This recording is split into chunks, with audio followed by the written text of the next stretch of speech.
Welcome to Trending in Education. This is Mike Palmer. I'm joined today by Roger Spitz, who is the president of Existential and the chairman of Disruptive Futures Institute. He's the lead writer on an interesting set of volumes called The Definitive Guide to Thriving on Disruption. We're going to try to get into as much of it as we can on today's episode. Before we do any of that, I want to welcome you to the show. Roger, welcome to Trending in Education. Amazing. Thanks so much, Mike. There's no more important topic that one can cover than education. So really an honor, and I see it as a very important work you're doing.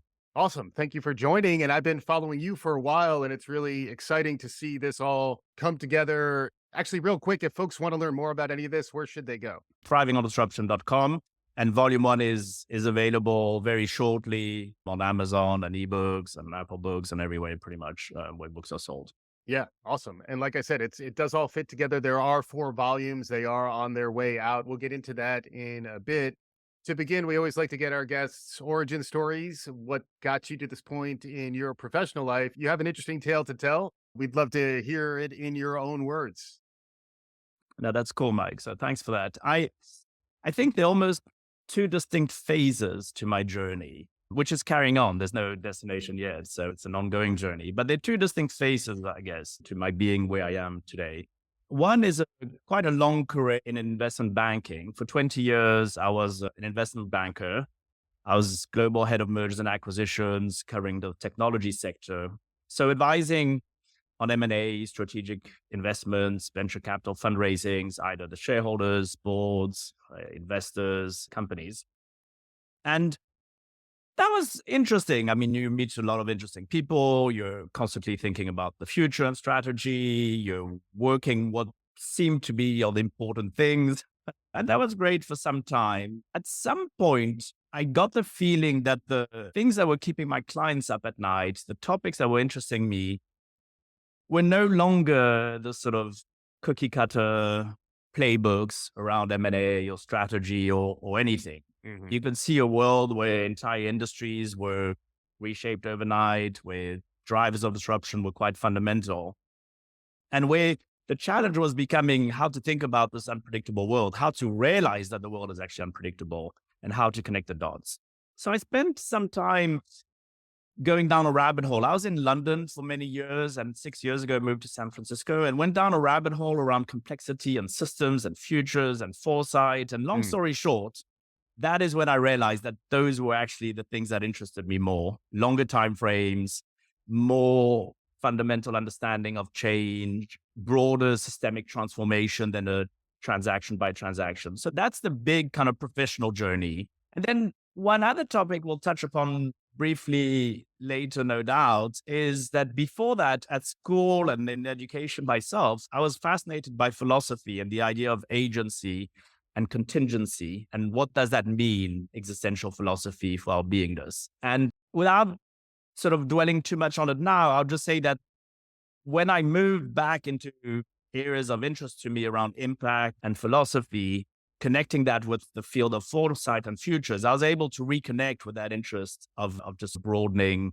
the perspective of what is actually agency and how do I apply that to my own life. Right, right. And that's a lot. And that's where I will give you credit that it is a pretty profound undertaking what you have put forward here, where it is outlining a transformation, a paradigm shift, if you will, from the way we maybe understood the world previously and the way we should understand the world looking forward. And then also what that means to us as individuals, which is where education and existential psychology and Zen Hmm. Buddhism and all these different things interrelate. And then it also has a business lens to it in terms of how to increase value and think about how one can perhaps manage an enterprise, get involved in some entrepreneurial activity. So it does all fit together as really a new frame, a new way to understand the world moving forward. It's all founded on the concept of disruption. Hmm. Disruption is used in a lot of different ways. Can you explain to us what you mean by disruption? And maybe from there we can get into how you can thrive in increasingly disruptive times.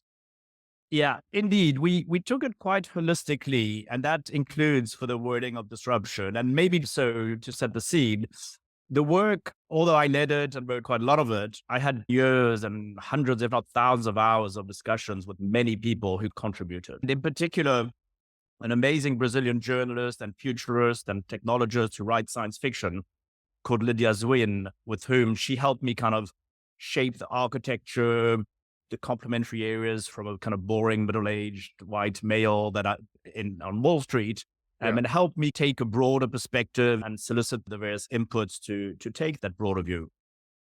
And the way it then transpires to the concept itself of disruption, indeed, is that for my thinking in this work is that disruption is no longer merely a single or specific event. It's a constant. So disruption is a constant. And in a sense, the cost of assuming that the world is stable, predictable, and controllable is going through the roof. Not just in terms of the actual cost of risks, but in terms of also the missed opportunities. Hmm. So we have a very neutral lens on disruption. Much will depend on how you prepare for it, your window to the world and how you respond to it. And so when you study disruption, there are two aspects which I've found is often used as an implementation of disruption. One is creative disruption, and that's Joseph Schumpeter, who describes the process when industrial mutations destroy old paradigms, but through that, there's a creative process of regeneration and innovation. Examples he gives in his work, which was written, I think, in the 1940s, 50s, is around, after the Second World War, certain countries that had to rebuild. And that process also brings in, the duality of disruption. And we call that creative disruption 1.0. It's, in a sense, quite macro, maybe slightly more industrial, institutional. The second one, which is obviously the most studied and probably what 90, if not 100% of people whom you mentioned disruption for would recognize this, which is this slightly more specific Silicon Valley disruption, where it's often used around the term from Clayton Christensen, disruptive innovation, where there's specific characteristics in terms of how an innovative product disrupts old markets. So there's a formula, it's specific, it's often innovation, technology, or product development related. Yeah. And when we look at those two definitions, I think for the past few decades, they resonate. It makes sense. They describe a lot of the types of disruption, I guess. We describe systemic disruption as disruption 3.0, as an era where disruption is simply omnipresent. In other words, it's a constant. It establishes new paradigms, which themselves evolve into different states. So it's interconnected. They're large scale, multi-dimensional, multiple drivers of change, and they collide. They have their own complexities, paradoxes, pluralisms, and they bring fundamental change in a way which is not isolated or discrete, which you can't just replicate or have a playbook as to how to react for a given disruption or how to drive a given disruption. And so that systemic disruption has multiple implications in terms of how to frame the world and how to stay relevant and how to become relevant. And again, to your point, whether you're an individual, whether it's a business, whatever it might be. Yeah, absolutely. And then the related point, we've talked on this show about VUCA, and BINA is the other acronym that I've seen out there talking about volatility, fragility, or anti-fragility. You have a framework around AAA plus, which is similar in that there's certain mindsets and ways of operating, ways of being that set you up to perform better in some sense for us to be anti-fragile rather than respond in a negative way to the increased volatility and disruption. Instead, we thrive in that context. Can you describe that and the framing that you had? Because I did find that to be a useful construct. Thanks for that. And you're right. There's no shortage of either acronyms or frameworks or ways of describing either the environment or how one should proceed in the context of those environments. So for us, what are the implications of systemic disruption is that you can't just take advice from experts or from consultants as you might have been able to and just follow that playbook in the past. Don't get me wrong. It's not an anti-science. It's not anti-expert. It's not any of that.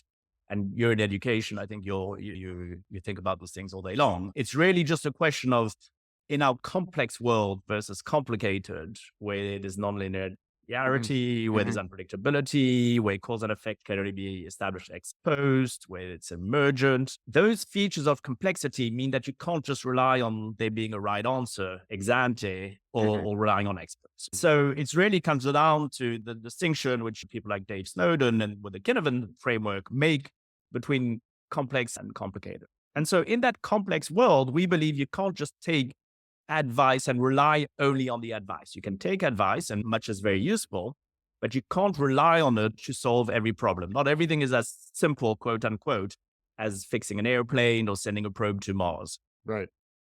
So we actually derived, and I know this is very annoying for the acronym police because there are too many acronyms in the world and it's inappropriate to actually create more. But we felt there were gaps in some of the terms used to describe the environment, such as VUCA or tuna or BANI or what have you. And we label our perspective on our environment as a result of systemic disruption as unwise. Unwise being it's the opposite of advice. You need to think on your feet. You need to find a mindset and tools to figure things out in an emergent way because you can't just rely on advice. And unwise is simply UN is for the unknown.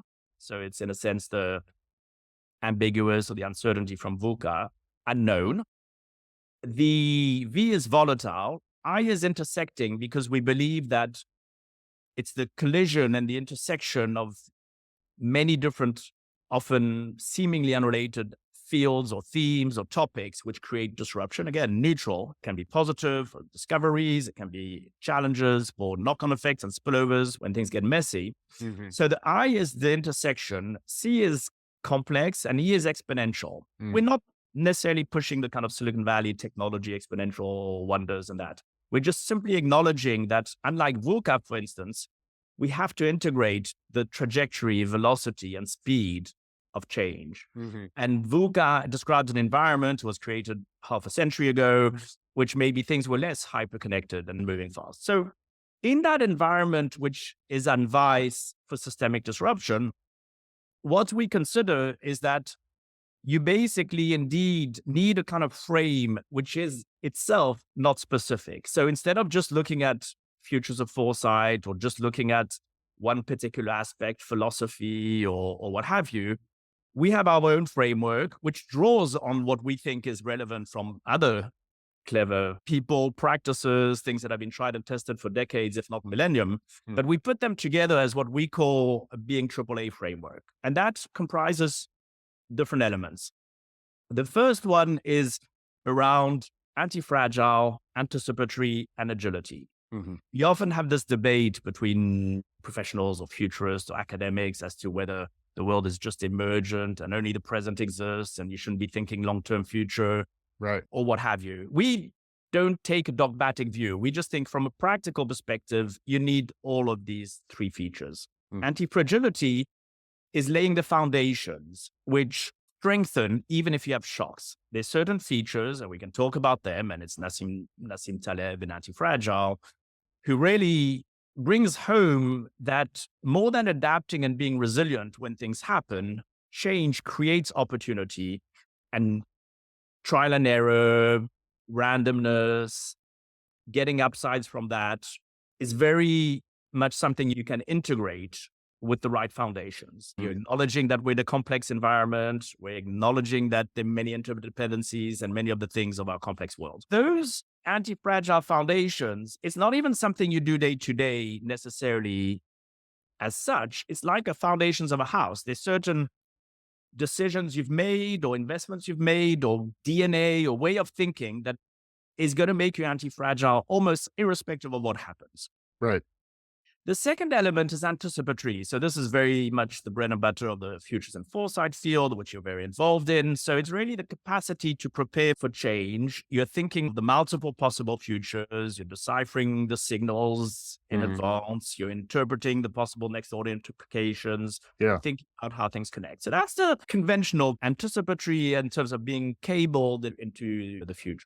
And just to jump in there, that's where I thought the connection to Zen mind, beginner mind, the idea of being anticipatory when from Eastern philosophy, there is the notion of just being present and being in the moment, which allows you to be more anticipatory.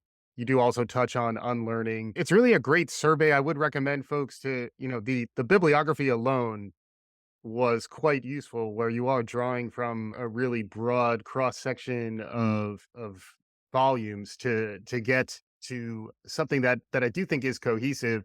And I also think when there's a risk of things getting a little dry, there are elements of either storytelling or popular culture or surprising connections to a broader canon of knowledge that, for me, kept me focused, and getting back to your point, kept me at that more anticipatory mindset. Yeah, we tried our best, and that's where Lydia and the many other contributors supported me coming back from a more strategic Yeah, kind of background to have that kind of support. And you're right, there's a strong link in terms of the framework with Zen Buddhism and Eastern philosophy, and that's through, in a way, the agility, the third pillar. So you have anti-fragile, anticipatory, and agility. And agility, which is a word used in very many ways by many different people, but we use it in the sense as the agility to bridge short-term with long-term decision making.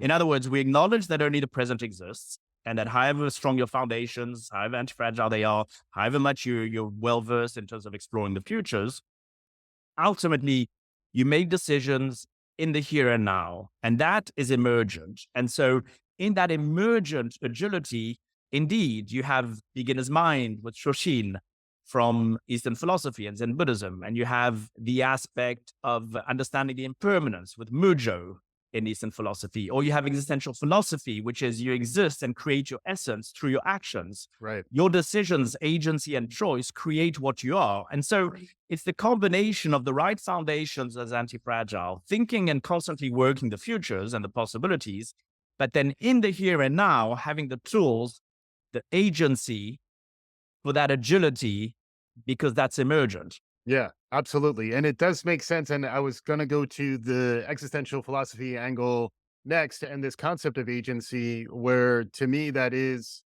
the silver lining to a certain extent for folks who are freaked out, for lack of a better word, by constant disruption.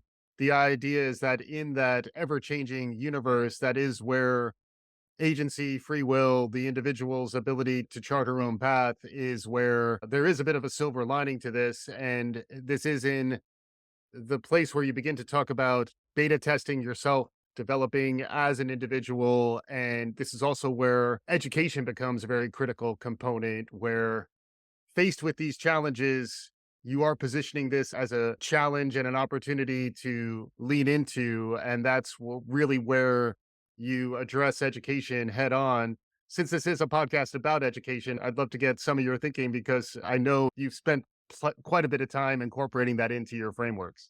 Yeah, it's a very big challenge I set myself to not just go for something formulaic in terms of, oh, let's make it neutral or positive, this disruption thing. And on one hand, I wanted to move away from the very narrow and specific and naive to a degree definition of disruption, as in you have in Silicon Valley or with technology.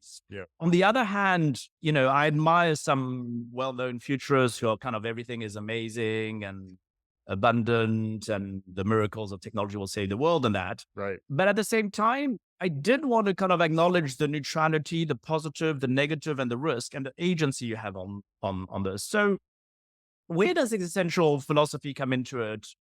And how does it translate to education? I had this interest, which I mentioned, which was a bit rusty in terms of existential philosophy from the Heidegger, Kierkegaard, Jean-Paul Sartre.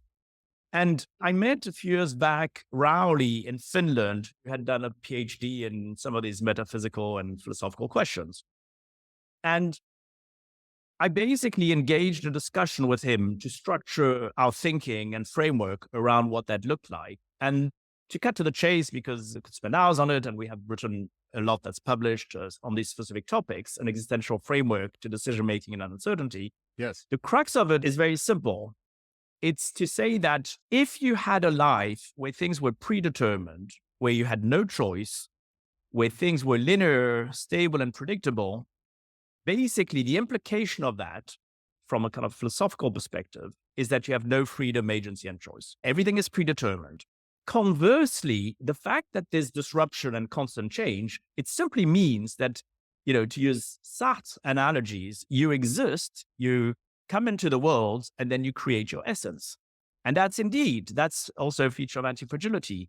You're beta testing, you're trial and error, you make mistakes, you learn from the mistakes, you're doing a number of things all the time.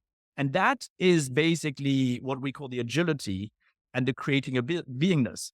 And it's fortunate that there's disruption, as in discontinuity, something that's discontinuous as nonlinear change, because that allows you to have a blank page and to create whatever you have the agency for.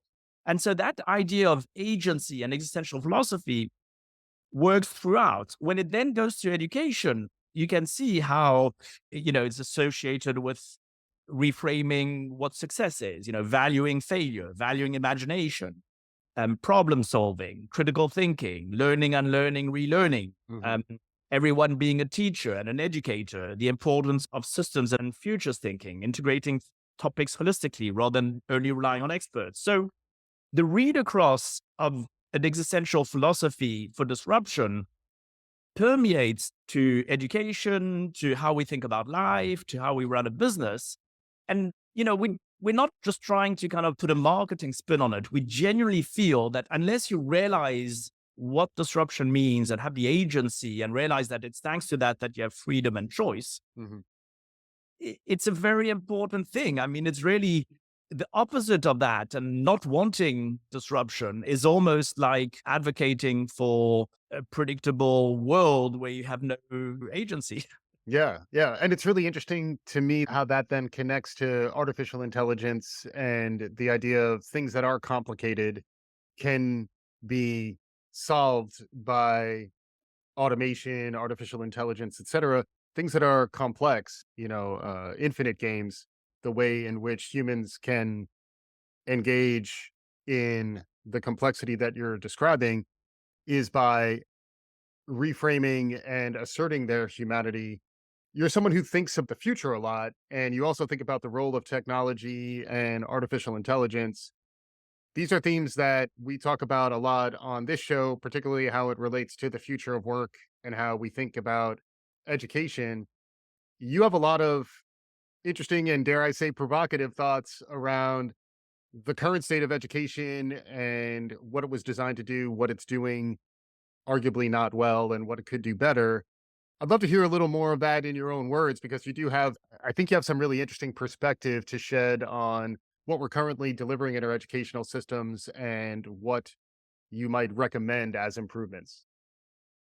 Yeah. So this is where your role and what you do day to day is so important. We touch on education as a major theme, and for many reasons we believe important. We're going to touch upon some now, but this is where education, there cannot be a more important aspect. And there are two reasons in my, humble opinion. The first one is simply, in terms of the importance of education, is simply if you take our complex world and our complex systemic world, and if you take Donella Meadows, the levers for change, the most important and strongest lever for change in our complex systemic worlds is education and mindsets, our worldviews. So it starts there. If you want to make change to the things that we don't feel work in the world, in terms of governance, in terms of incentive structures, in terms of many things, it really starts and boils down to changing education as the strongest lever for change. The second point is indeed the link with AI.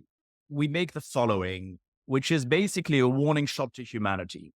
Today, complicated, where cause and effect is understood, etc., AI is quite good. And humans are quite good too.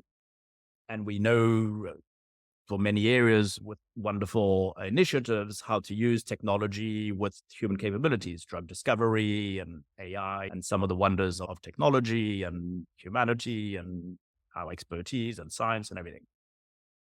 Now, coming back to the distinction with our complex world, today, AI is not as good with nonlinearity when cause and effect can't be established ex ante and everything, you know. However, with machine learning, let's not underestimate how much AI is evolving.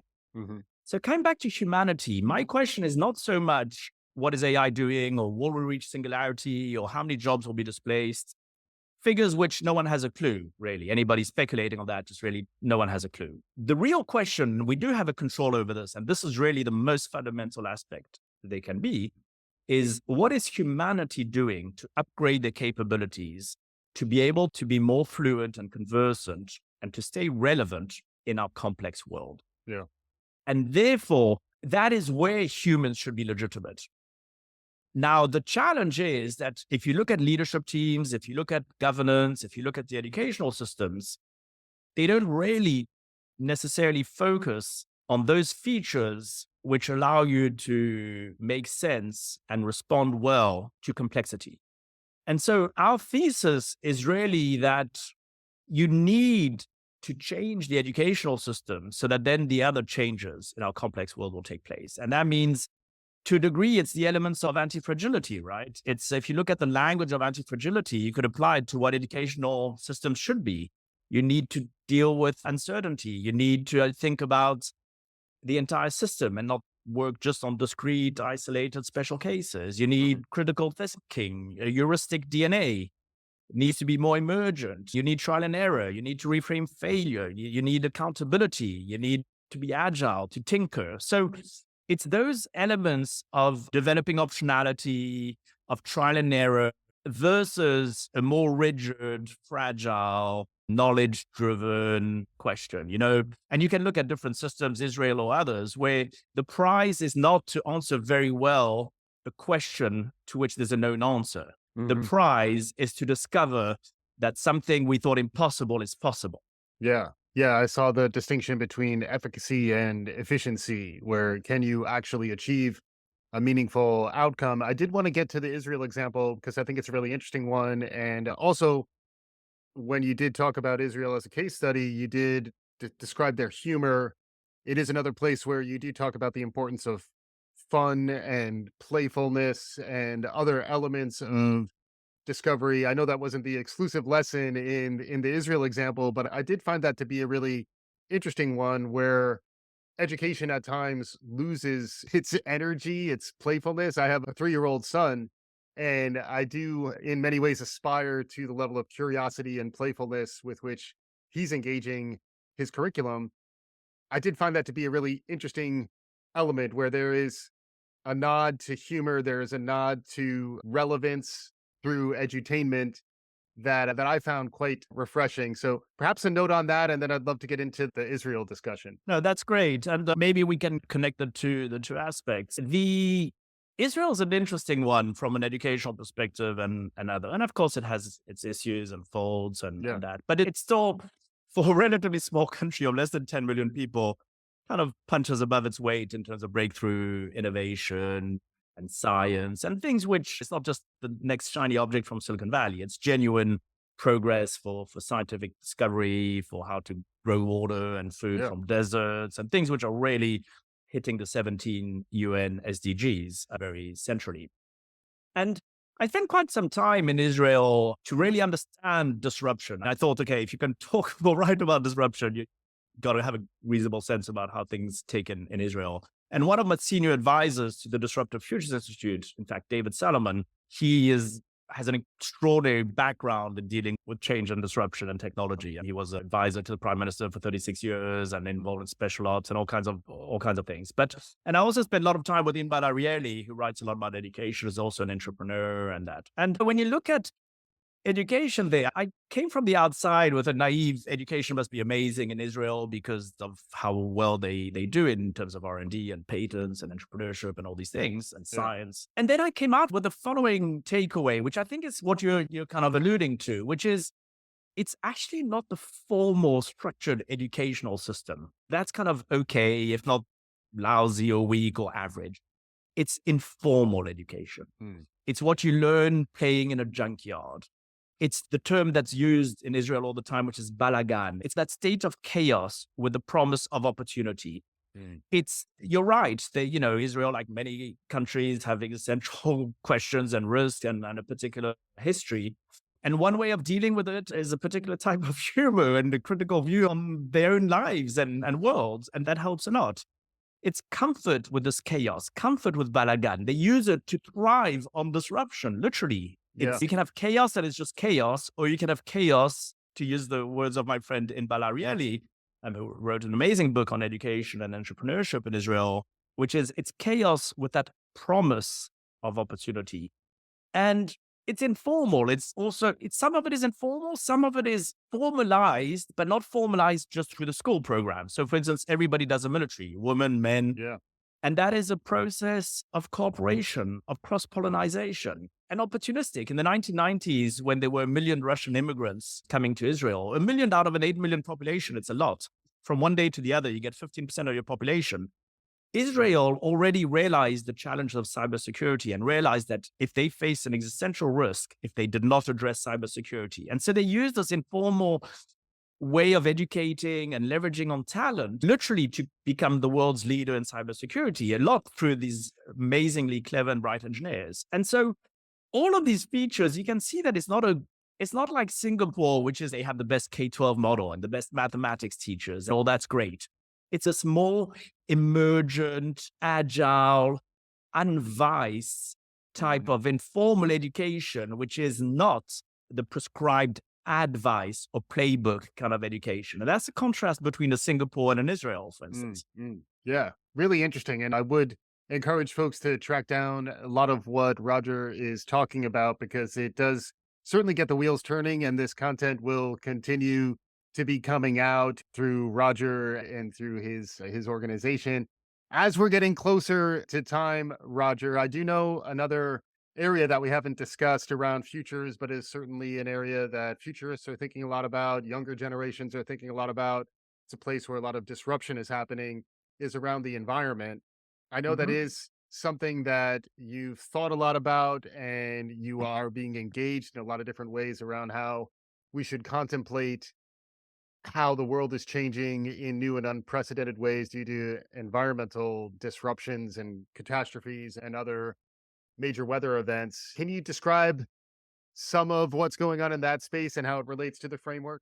Yeah, we touch upon indeed the environment quite a lot, if only because it would be incomplete to look at, sadly, disruption and drivers of fundamental change and disruption if we didn't include climate in it. And again, bringing back to the duality of a lot of the things that we write about and a lot of the world, there's duality, right? There's also huge opportunities for individuals, for businesses, in terms of what we call greenessance, which is a renaissance for green. But to link it to the futures and foresight way of thinking, there are two aspects which we really try and hone in deep in terms of the energy transition and climate. The first one is really in terms of the category killer, literally, pun is intended, but the category killer of the don't look up syndrome, which is what we call existential foresight. In other words, today we believe you almost need a chief existential officer, kind of CEO beast or two, who's looking at these existential risks, and the possibility of irreversibility is not only for climate, it's also for AI and technology. And it's the nonlinear aspect, which is that small elements can have a very disproportionate outcomes and effects. It's the fact that it's neutral. You can have positive and negative. So an existential crisis is not just a negative thing of worrying about disappearing. It's also how you reinvent yourself. Yeah. And then it's that aspect of kind of monitoring and thinking about the risk of irreversibility, which puts drivers of disruption like climate, AI, or technology in their own category, because irreversibility, as stating the obvious, it means that you could reach certain milestones which make it very hard or impossible to then reverse. If the planet is no longer, if the planet is inhabitable, it kind of is hindsight is a little bit problematic at that point, right? Mhm. So the first area, as I mentioned, is really existential foresight. How should one think as almost like a chief existential officer? Yeah. The second thing is really that distinction between point solutions and the kind of Clayton Christensen definition of disruptive innovation versus systemic change and versus systemic solutions. And that's acknowledging that, especially topics like climate, you can't disassociate it from the multiple interconnections of the real world. And so anything that's kind of developed as a kind of nice, shiny next point solution is how does that look in a systemic world? And how does change become effective in a systemic complex world? And there you come back to the role you're playing with education and the levers for change from Donella Meadows, which is if you think about climate and take her levers for change, you're thinking about the mindsets and education. And mindset is not only at school, right? It's everything you learn, read, see, absorb, etc. So the first and strongest lever for change is that view. How do people perceive the challenges of the world? And some of the things that Don't Look Up touch upon, right? The second thing is the structures. What structures do we have in place, which is less effective than obviously education and mindsets as a lever for change, but still very effective? What are the regulatory, the governance, the incentives, the alignment, the accountability? What are the structures that determine the outcomes, right? Mhm, Especially mhm. incentives. And then the patterns and trend. How are you monitoring things? What are the disclosure requirements? So I spend a lot of time at the different levels of these levers for change. The work we write, the Institute seeks to educate.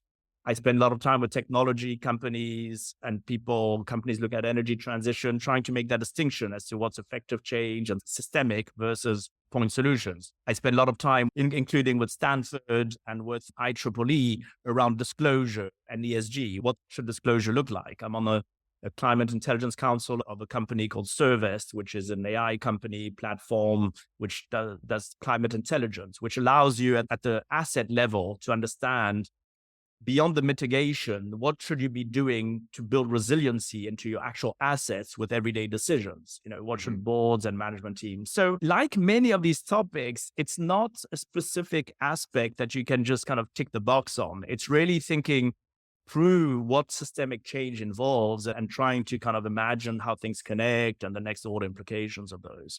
Yeah, it really is eye-opening. It is something for folks on the business side. If you are listening, these frameworks are extremely useful. Roger, you do have a practice where you are helping organizations navigate this world Mhm. of continuous disruption. And then for us as individuals, the Disruptive Futures Institute is starting to provide more content like what you're describing so that we have additional tools to help us navigate this increasingly disruptive and challenging times, which also include opportunity.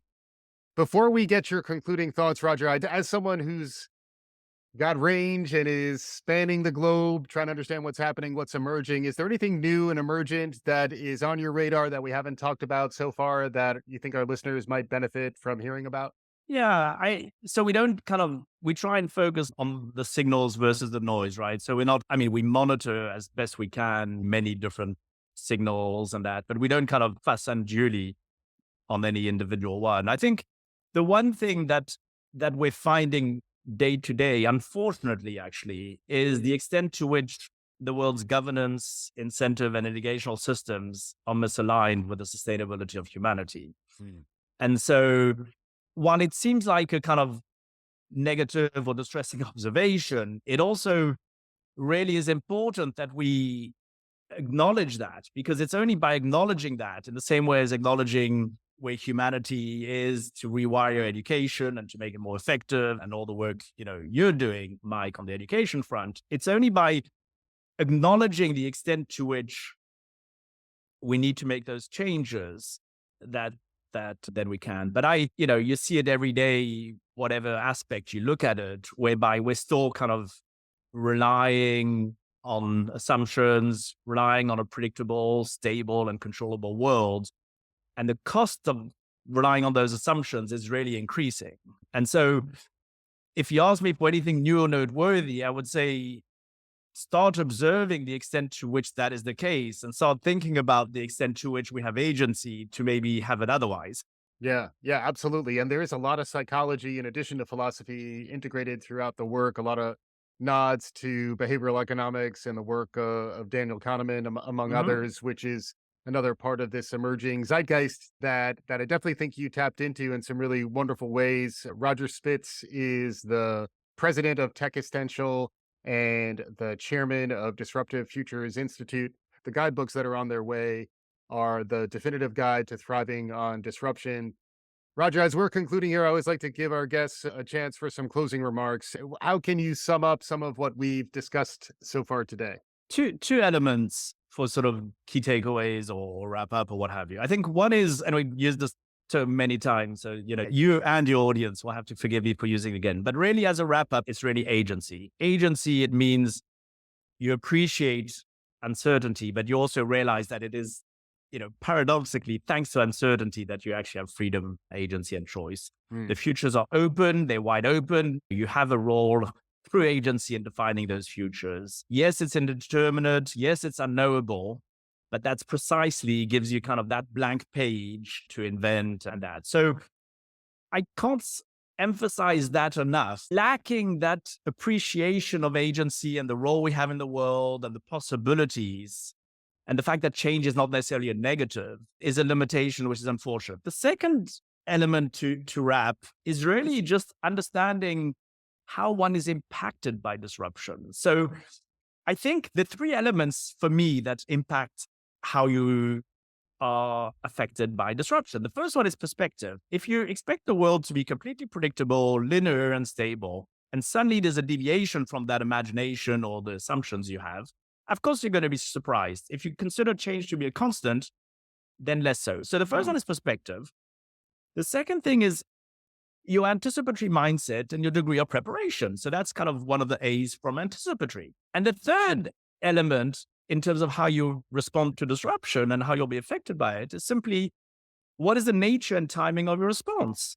Subsequent to any disruption, what do you actually do? What decisions do you make? How do you respond? And that's kind of the agility in our AAA. If you can have the right perspective to the world, if you are thinking in an anticipatory way, and if you can think about how you're responding to that, you will be affected differently from someone next to you for the exact same event. Yeah, it all fits together. It takes a lot of work to see how the pieces start to pull together, but I would encourage folks to follow what Roger's putting out there, get more in touch with a lot of this information, because you can see how you are living what you're talking about around a systemic perspective. All these different pieces do actually interrelate and cohere in a way that makes sense. And we all want to thrive in increasingly disruptive times. Roger Spitz, thanks so much for joining us on today's episode. Thanks so much, Mike, and really look forward to continuing to see the amazing impact you're having on all the education front and getting the word out there. These are such important topics. Excellent. And hopefully our listeners got as much out of this conversation as I did. If you did, please subscribe, write a review, do all the good things. We'll be back again soon. This is Trending in Education.